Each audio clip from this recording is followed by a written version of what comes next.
Hello दोस्तों, हिंदी भूत की कहानियाँ में मैं आप सभी का स्वागत करता हूँ। आज मैं आपके लिए फिर से लेकर आया हूँ नई सच्ची डरावनी कहानियाँ। तो कहानी सुनने से पहले मैं आप सबसे रिक्वेस्ट करता हूँ कि मेरे इस चैनल को सब्सक्राइब कर लें, इन वीडियोस को ज़्यादा से ज़्यादा शेयर करें, इनको लाइक करें और नोटिफिकेशन बटन दबाएँ।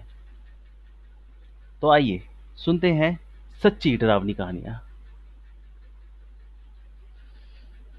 नमस्कार मित्रों, मेरा नाम आर्यन है और मैं उत्तराखंड के अल्मोड़ा जिले का रहने वाला हूँ।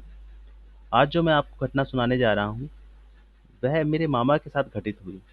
उन्होंने मुझे अपनी आप बीती बताई, जो मैं आपको बता रहा हूँ। ये उन दिनों की बात है जब मेरे मामा स्कूल में पढ़ा करते थे। उनका स्कूल घर से बहुत दूर था। हमारे गांव देवस्थल एक पहाड़ी इलाका है। पहाड़ी इलाके में जागर लगे रहते हैं, जिनमें लोगों के अंदर देवता आ जाते हैं। एक दिन रात को मामा जागर में गए थे और जब रात को वापस आ रहे थे, रास्ते में एक तालाब आता है। उस तालाब के किनारे एक आदमी बैठा हुआ मिला और उसने मेरे मामा से बीड़ी मांगी। मेरे मामा ने उसकी ओर ध्यान न देते हुए आगे बढ़ते गए, लेकिन वो पीछे बीड़ी दे दे, बीड़ी दे दे, बीड़ी दे दे, बीड़ी दे दे कहते हुए आ रहा था। मेरे मामा को पता चल गया कि ये कोई भूत या प्रेत है। तो मेरे मामा भी बहुत निडर इंसान थे, वो बस चलते चले गए और उन्होंने पीछे मुड़कर नहीं देखा। लेकिन वो आदमी भी उनका पीछा करना नहीं छोड़ रहा था और बार बार वही रट लगा रखी थी, बीड़ी दे दे, बीड़ी दे दे, बीड़ी दे दे। इसलिए उन्होंने अपनी जेब से माचिस की तीली निकाली और 3 तीली एक साथ जलाकर पीछे फेंक दी। तब उस प्रेत ने मामा का पीछा करना बंद कर दिया। फिर उसकी वो आवाज भी आनी बंद हो गई।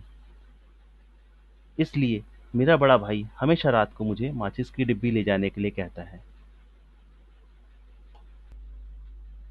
भारत के बिहार राज्य के दरभंगा जिले में एक नेहरा नाम का गांव है, जहां कुछ ऐसा हुआ जो आज से पहले कभी नहीं हुआ था।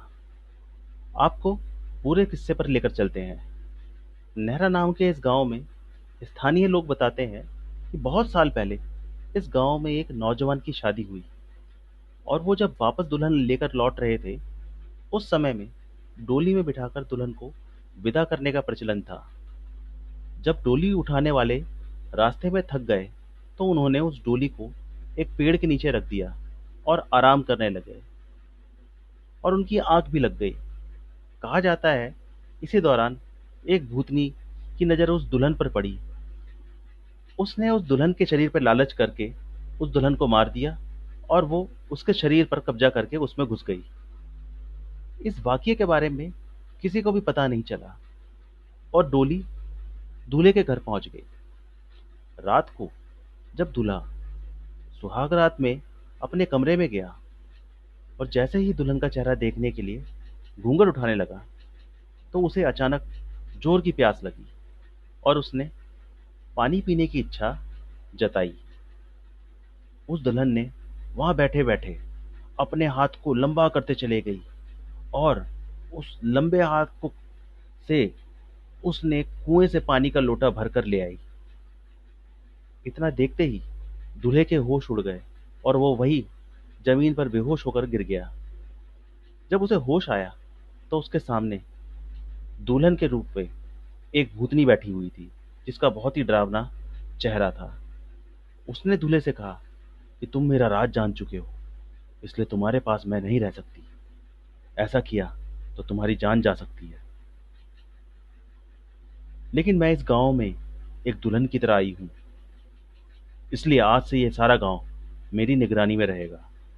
सारे गांव वालों को बता देना कि अपने घर में रखा चूल्हा अगर उन्होंने उत्तर दिशा में रखा हो, तो उसको दक्षिण दिशा में रख दें। इससे गांव उन्नति करेगा और विकास करेगा। ये बोलकर वो एकदम से वहां से गायब हो गई और फिर उसके बाद उस दूल्हे ने भागकर सारे गांव वालों को ये बात बताई। सारे गांव वालों ने डर के मारे फिर अपने चूल्हे दक्षिण दिशा में कर दिए। वैसे ये बताया जाता है कि दक्षिण दिशा में चूल्हा रखना अशुभ होता है, क्योंकि दक्षिण दिशा भूतों और यम की दिशा मानी गई है। लेकिन फिर भी गाँव वालों ने आज तक अपने चूल्हे दक्षिण दिशा में ही रखे हुए हैं।